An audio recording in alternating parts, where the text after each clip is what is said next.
नमस्कार।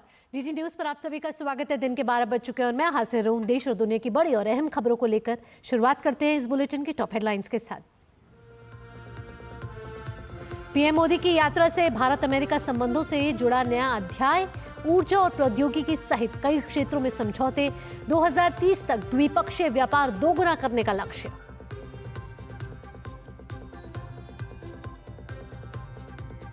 रूस यूक्रेन मुद्दे पर पीएम मोदी ने भारत को बताया शांति का पक्षधर। ट्रंप की शांति बहाली की कोशिशों का किया समर्थन। मानव तस्करी के पूरे इकोसिस्टम के खात्मे पर दिया जोर।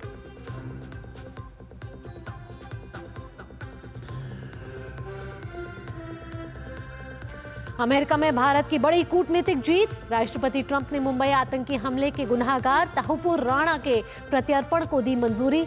इस्लामिक आतंकवाद के खिलाफ मिलकर लड़ने की कही बात।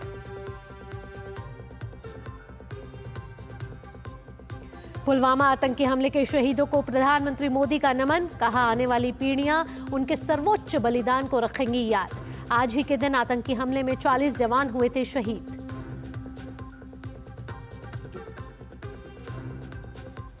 उत्तराखंड के हल्द्वानी में आज 38वें राष्ट्रीय खेलों का होगा समापन।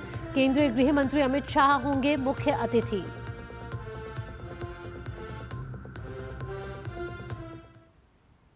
अब खबरें विस्तार से। प्रधानमंत्री नरेंद्र मोदी की अमेरिका यात्रा संपन्न हो गई है और वो स्वदेश के लिए रवाना हो गए हैं। आज सुबह करीब 8:30 बजे प्रधानमंत्री मोदी वॉशिंगटन से स्वदेश के लिए रवाना हो चुके हैं। साथ ही आपको बता दें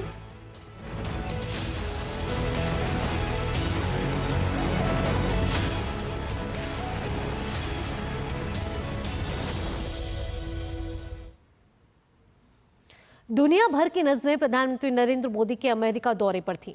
आखिर वॉशिंगटन डीसी में दो वैश्विक नेताओं के बीच मुलाकात जो होनी थी। अमेरिका में दूसरी बार राष्ट्रपति पद संभालने के बाद राष्ट्रपति डोनाल्ड ट्रंप ने अगर किसी कद्दावर नेता से पहली मुलाकात की है तो वो भारत के प्रधानमंत्री नरेंद्र मोदी हैं। दोनों ने द्विपक्षीय बैठक के बाद आज सुबह साझा वक्तव्य जारी किया। आखिर क्या कुछ कहा है दोनों नेताओं ने, एक नजर डाल लेते हैं इन ग्राफिक्स के जरिए। साझा वक्तव्य में उन्होंने कहा कि एआई जैसे क्षेत्रों में सहयोग पर सहमति जती है। साथ ही हिंद प्रशांत में शांति स्थिरता जरूरी है। ये कहना है दोनों विश्व के बड़े नेताओं का। जब भारत अमेरिका में खास रिश्ता दोनों देशों के बीच देखने को मिला है। द्विपक्षीय मुलाकात में साथ ही असैनिक परमाणु ऊर्जा क्षेत्र में मिलकर काम करने की दोनों देशों ने प्रतिबद्धता जताई है। साथ ही द्विपक्षीय व्यापार $500 बिलियन तक ले जाने का लक्ष्य दोनों नेताओं ने जाहिर किया है। इसके साथ साथ शीघ्र संपन्न होगा द्विपक्षीय व्यापार समझौता भी। और उसके साथ जो साझा वक्तव्य जारी किया गया दोनों देशों की तरफ से, वहां महत्वपूर्ण खनिजों पर दोनों देशों के बीच नई पहल होने की भी उम्मीद जताई जा रही है। टेक्नोलॉजी ट्रांसफर पर जोर दिया जाएगा दोनों देशों के जरिए। और साथ ही युद्ध किसी भी समस्या का हल नहीं है, ये कहना है प्रधानमंत्री नरेंद्र मोदी का। और वो हमेशा से ही ये बात कहते आए हैं। भारत न्यूट्रल नहीं बल्कि शांति का पक्षधर है। प्रधानमंत्री मोदी ने अपने साझा वक्तव्य में ये बात कही है। इसके साथ साथ टैरिफ को लेकर प्रधानमंत्री मोदी से बातचीत हुई है, डोनाल्ड ट्रंप का ये कहना है। और इसके अलावा मिलकर बनाएंगे बेहतर विश्व, यानी दोनों नेताओं ने ये प्रतिबद्धता जताई है कि मिलकर बेहतर शांतिपूर्ण देश और दुनिया बनाएंगे। और ट्रंप ने दोनों देशों के संबंधों को संजोया है, ये प्रधानमंत्री मोदी का कहना है। एशिया प्रशांत के लिए भारत की भूमिका महत्वपूर्ण है, डोनाल्ड ट्रंप ने साझा वक्तव्य में ये बात कही। और उसके साथ साथ लॉस एंजलिस और बॉस्टन में नए भारतीय वाणिज्य दूतावास की भी बात कही गई है। और राष्ट्रपति ट्रंप को भारत आने का निमंत्रण प्रधानमंत्री नरेंद्र मोदी ने दिया है।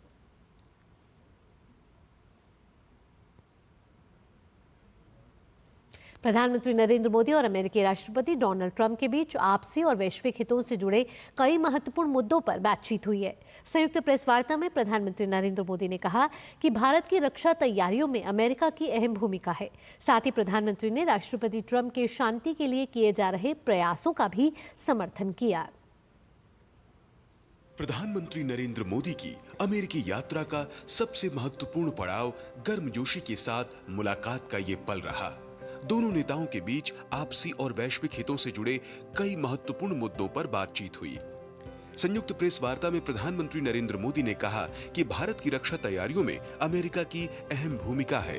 रणनीतिक और भरोसेमंद साझेदारों के रूप में भारत अमेरिका संयुक्त विकास, संयुक्त उत्पादन और प्रौद्योगिकी हस्तांतरण की दिशा में सक्रिय रूप से आगे बढ़ रहे हैं। पीएम ने कहा कि इंडो पैसिफिक में शांति, स्थिरता और समृद्धि को बढ़ाने के लिए दोनों देश मिलकर काम करेंगे। इसमें क्वाड की विशेष भूमिका होगी। अमेरिका में भारतीयों के अवैध प्रवास पर पूछे गए सवाल के जवाब में पीएम मोदी ने मानव तस्करी के खिलाफ ठोस कदम उठाए जाने पर बल दिया।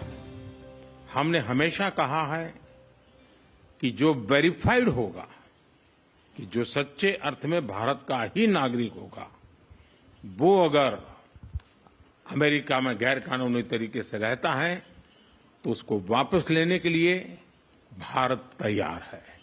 लेकिन बात हमारे लिए वहां से रुकती नहीं है।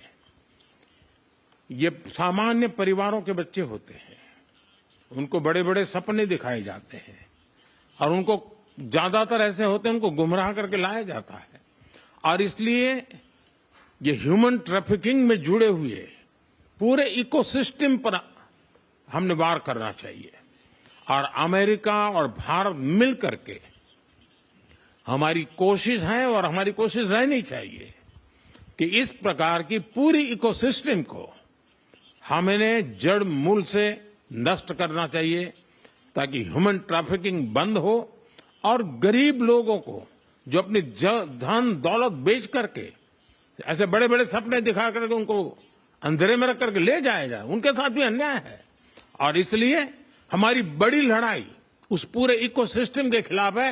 और मुझे विश्वास है कि राष्ट्रपति ट्रंप भी इस इकोसिस्टम को खत्म करने में भारत का पूरा सहयोग करेंगे। प्रधानमंत्री नरेंद्र मोदी ने बताया कि भारत अमेरिका ने इस बात पर सहमति व्यक्त की कि सीमा के दूसरी तरफ से पैदा होने वाले आतंकवाद को खत्म करने के लिए ठोस कार्रवाई की जानी चाहिए। पीएम ने आतंक का पर्याय रहे तहव्वुर राणा को भारत प्रत्यर्पित करने के फैसले की तारीफ की। उन्होंने कहा कि लॉस एंजलिस और बॉस्टन में नए कॉन्सुलेट खोले जाएंगे। साथ ही एआई, सेमीकंडक्टर और क्वांटम पर मिलकर काम किया जाएगा। भारत और America artificial intelligence, semiconductors, quantum, biotechnology तथा टेक्नोलॉजी में मिलकर काम करेंगे। आज हमने ट्रस्ट यानी transforming relationship utilising strategic technology, उस पर सहमति बनाई है। पीएम मोदी ने भरोसा जताया कि जल्दी ही एक व्यापार समझौते को पूरा करने का काम कर लिया जाएगा। इससे दोनों देशों को पारस्परिक रूप से लाभ होगा। पीएम ने कहा कि भारत की ऊर्जा सुरक्षा सुनिश्चित करने के लिए तेल और गैस व्यापार को मजबूत किया जाएगा। साथ ही ऊर्जा बुनियादी ढांचे में निवेश बढ़ेगा। प्रधानमंत्री ने कहा कि परमाणु ऊर्जा क्षेत्र में छोटे मॉड्यूलर रिएक्टरों की दिशा में अपने सहयोग को गहरा करने की बात की गई है। उन्होंने कहा कि जब अमेरिका और भारत साथ मिलकर काम करते हैं तो लक्ष्यों को नया पैमाना और विस्तार देती है। अमेरिका के लोग राष्ट्रपति ट्रंप के मोटो मेक अमेरिका ग्रेट अगेन यानी मागा से परिचित है। भारत के लोग भी विरासत और विकास की पटरी पर विकसित भारत 2047 के दृढ़ संकल्प को लेकर तेज गति शक्ति से विकास की ओर अग्रसर है।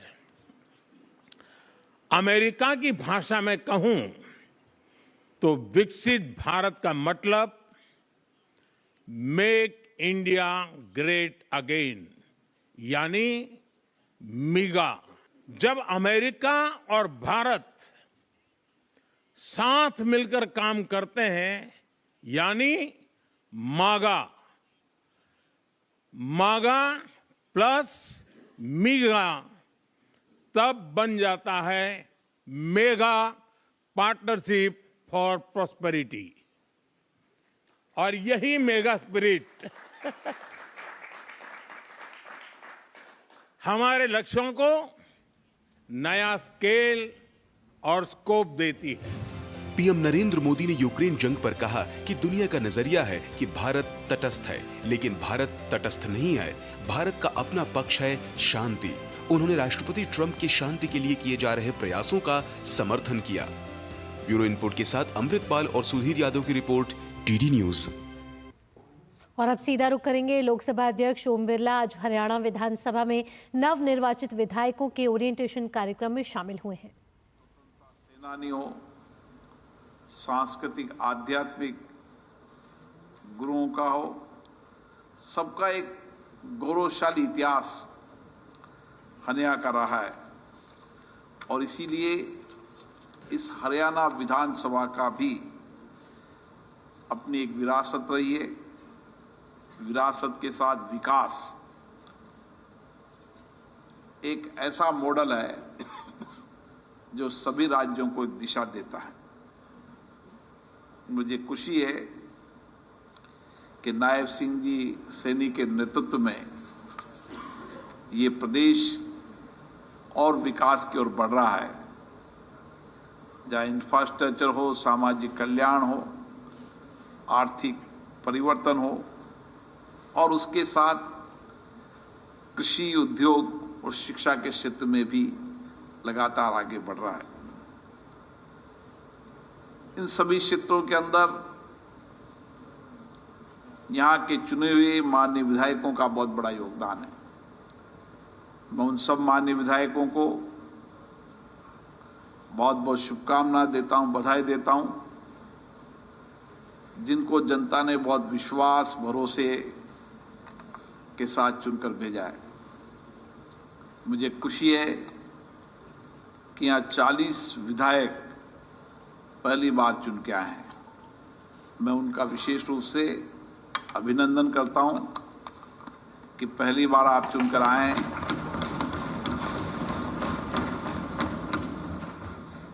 और इसलिए आपको अनुभव भी प्राप्त करना है और जनता की अपेक्षा, आकांक्षाओं को पूरा करना है। राज्य के विधानसभा सदस्य की बहुत बड़ी जिम्मेदारी होती है, क्योंकि विधानसभा सदस्य की जनता से सीधा संवाद होता है, निकटता होती है और उसके कारण लोगों की अपेक्षाएं, आकांक्षाएं कुछ ज्यादा रहती है और इसीलिए हमारी जिम्मेदारी भी ज्यादा रहती है। जितना ज्यादा भरोसा, जितना ज्यादा विश्वास, उतनी ही जिम्मेदारी ज्यादा। और इसीलिए एक तरफ हमारे विधानसभाओं के मतदाताओं की हमारी जिम्मेदारी है, उनकी चिंताएं, उनकी कठिनाइयां का समाधान हमें इसी विधान मंडलों से खोजना है। दूसरा, राज्य की जनता की जिम्मेदारी भी हमारी है। हमें एक विधानसभा के सदस्य के रूप में विधानसभा ने चुनकर भेजा है, लेकिन आप एक विधानसभा का नहीं, पूरे राज्य का नेतृत्व करते हैं। और इसीलिए हमारी विधानसभाओं की चिंताएं, आकांक्षाओं के साथ साथ हम राज्य के विकास के अंदर, विकास के साथ नीतियां, कार्यक्रम, योजनाएं, उसका सही ढंग से आकलन करना, मूल्यांकन करना और राज्य की विधानसभाओं के अंदर जहां एक हमारा कानून बनाने की जिम्मेदारी है, उस कानून बनाते समय विधायी प्रस्ताव के समय हमारा व्यापक मंथन, अध्ययन होना चाहिए। वही उस कानून बनाते समय इसी विधानसभा के अंदर उसी कानून पर हुई चर्चा, संवाद, सहमति असहमति लोकतंत्र की विशेषता है, उसके अनुभव का भी, और जो डिबेट हुई है उस डिबेट को भी समय समय पर हमें अध्ययन करने की आवश्यकता है। पिछली बार हमने विधानसभा के अध्यक्षों के सम्मेलन में तय किया था कि हम राज्य की विधानसभाओं में भी उस विधानसभा की पुरानी डिबेट, चर्चा, संवाद, राज्य के महत्वपूर्ण मुद्दों, नीतियों, योजनाएं और कानून बनाते समय जितनी भी चर्चा हुई है उनका डिजिटाइजेशन करने का काम करेंगे, ताकि आने वाला माननीय नया सदस्य या पुराना नया सदस्य जब कभी किसी मुद्दों पर बात करे तो पुरानी चर्चाओं, संवाद और सकारात्मक चर्चाओं का भी अध्ययन करें। और इसीलिए राज्य विधानसभाओं के अंदर एक प्लेटफॉर्म पर आपको आने वाले समय के अंदर देश की सभी विधानसभाओं की कार्रवाई, उनकी बजट पर डिबेट या उस राज्यों के अंदर बने कानूनों की सारी चर्चा एक प्लेटफॉर्म पर आपको मिलेगी। मेरा मानना है कि जब कभी विधानसभा के अंदर कानून बनाने के लिए चर्चा हो, उस समय कानून बनाने का जो ड्राफ्ट बनता है, जो लेजिस्लेटिव ड्राफ्टिंग होती है, उस लेजिस्लेटिव ड्राफ्टिंग के अंदर भी माननीय सदस्यों की सकारात्मक सुझाव होना चाहिए। अभी वर्तमान में हमारे सिस्टम में ब्यूरोक्रेट जो लेजिस्लेटिव ड्राफ्टिंग बनाते हैं, उस लेजिस्लेटिव ड्राफ्टिंग को हम प्लेटफॉर्म पर विधानसभा के अंदर लाते हैं या लोकसभा में लाते हैं, तो लेजिस्लेटिव ड्राफ्टिंग की कमी के कारण कई बार कानून बनाते समय उसका बहुत बड़ा इफेक्ट जनता पे भी पड़ता है, सरकार की कार्यप्रणाली में करता है। इसलिए कोशिश करना चाहिए कि जो लेजिस्लेटिव ड्राफ्टिंग है उसका प्रारूप विधानसभा के माननीय सदस्यों को परिचालित हो, और उसमें जितना हमारा अनुभव होगा लेजिस्लेटिव ड्राफ्टिंग के अंदर, उसका भी प्रशिक्षण शिविर आयोजित करेंगे, उतना ही बेहतर हम कानून बना पाएंगे, उतना ही हम कानून पर ठीक से चर्चा कर पाएंगे। और चाहे इस राज्य में चर्चा हो या कानून बनाते समय संसद में, अन्य विधानसभाओं में चर्चा हो, जब एक लेजिस्लेटिव प्लेटफॉर्म पर आप उनकी चर्चाओं को देखेंगे तो आप बेहतर चर्चा, संवाद कर पाएंगे। और एक अच्छा विधायक वही होता है जो विधानसभाओं के अंदर सार्थक चर्चा करे, सकारात्मक चर्चा करे, अपने अनुभव, ज्ञान के आधार पर चर्चा करे। टेक्नोलॉजी का जमाना है, इससे नए इनोवेशन के साथ चर्चा करें, ताकि हम राज्य की विधानसभा से ही प्रदेश के नेता बन सकते हैं। और यही प्लेटफॉर्म है जिस पर आप राज्य के नेता बन सकते हैं। आपको चुनकर एक विधानसभा के लिए भेजा है, लेकिन अगर राज्य को नेता बनना है तो आपकी जितना बेहतर आपकी विधानसभा के अंदर कार्रवाई में आपका हिस्सा होगा, जितना बेहतर संवाद होगा, उतना ही बेहतर आप काम कर पाएंगे। इसी तरीके से नीतियों पर, योजनाओं पर भी व्यापक समीक्षा विधानसभा में होती है, वो मुद्दों के आधार पर भी होती है।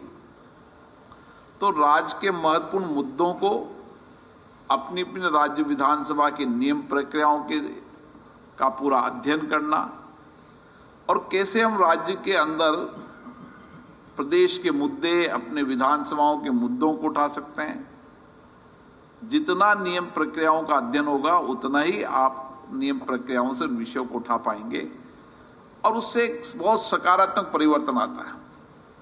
मेरा मानना है कि चाहे संसद हो, चाहे राज्य की विधानसभा हो, ये लोकतांत्रिक संस्था एक ऐसा मंच है जिससे सरकारों को भी पूरी राज्य की समस्याओं का अध्ययन हो जाता है, क्योंकि विधायक अपने अपने क्षेत्र की समस्या उठाते हैं, कठिनाई उठाते हैं, उनकी चिंताओं उठाते हैं।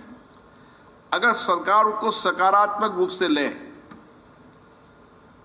और उनके उठाए प्रश्नों को भी सकारात्मक रूप से ले कि आखिर इसने प्रश्न पैदा किया है तो क्यों पैदा किया है, आखिर ये मुद्दा उठाया है तो लगातार मुद्दा उठा रहा है, लोगों की चिंता उठा रहा है, उसको अगर सरकार सकारात्मक रूप से लेती है तो आप एक बेहतर सरकार चला सकते हैं, क्योंकि आप देख रहे थे चंडीगढ़ से सीधा प्रसारण, जहां लोकसभा अध्यक्ष ओम बिरला हरियाणा विधानसभा में नवनिर्वाचित विधायकों के ओरिएंटेशन कार्यक्रम को संबोधित कर रहे थे, जहां उन्होंने कई महत्वपूर्ण बातों का जिक्र किया, जिसमें उन्होंने लेजिस्लेटिव ड्राफ्टिंग को लेकर कहा कि विधायकों को इन लेजिस्लेटिव ड्राफ्टिंग में अपनी महत्वपूर्ण भूमिका निभानी चाहिए। इसके साथ साथ उन्होंने कहा कि जनता ने जिस तरीके से उन पर भरोसा जताया है उस पर उसकी जिम्मेदारी और बढ़ जाती है। इसके साथ साथ उन्होंने कहा कि एक अच्छा विधायक वही होता है जो सकारात्मक चर्चा करे। यहाँ रुक रहे एक छोटे से ब्रेक के लिए, लेकिन ब्रेक के बाद भी खबरों का सिलसिला यूं ही जारी रहेगा।